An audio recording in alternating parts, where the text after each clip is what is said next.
Hello दोस्तों, जय माता दी। मेरा और मेरे यस म्यूजिकल ग्रुप में आप सभी का बहुत बहुत स्वागत है। तो मैं बहुत ही प्यारा हंसी मजाक का गीत लेके आई हूँ। जैसा होगा आप लोग कमेंट में ज़रूर बताइएगा। सैया गईले पार देसवा कुछ न भावना नदी, सैया गईले पार देसवा कुछ न भावना नदी, भावना नदी कुछ न भावना नदी, सैया गईले पार देसवा कुछ न भावना नदी।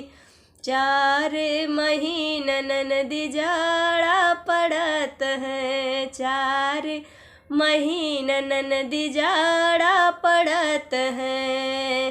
के ओढ़ई है ना नदी, के ओढ़ई है ना नदी, तोहरे भैया बिन रजैया के ओढ़ई है ना नदी, तोहरे भैया बिन रजैया के ओढ़ई है ना नदी। सैया गईले पार देसवा कुछ न भावना नदी, सैया गईले पार देसवा कुछ न भावना नदी।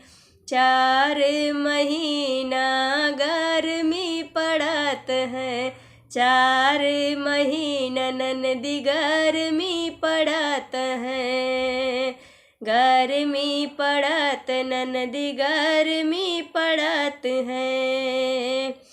तोहरे भैया बिन बेनियम के डोलावना नदी, तोहरे भैया बिन बेनियम के डोलावना नदी, के डोलावना नदी, के डोलावना नदी, तोहरे भैया बिन बेनियम के डोलावना नदी। सैया गईले पार देसवा कुछ न भावना नदी। 4 महीना नदी वर्षा पड़त है, 4 महीना नदी वर्षा पड़त है, वर्षा पड़त हो नदी वर्षा पड़त है।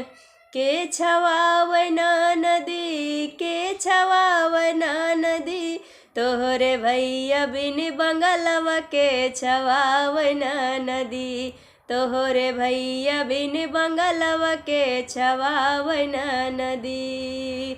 सैया गईले पार देसवा कुछ न भावना नदी, बलमा गईले पार देसवा कुछ न भावना नदी, भावना नदी कुछ न भावना नदी, सैया गईले पार देसवा कुछ न भावना नदी।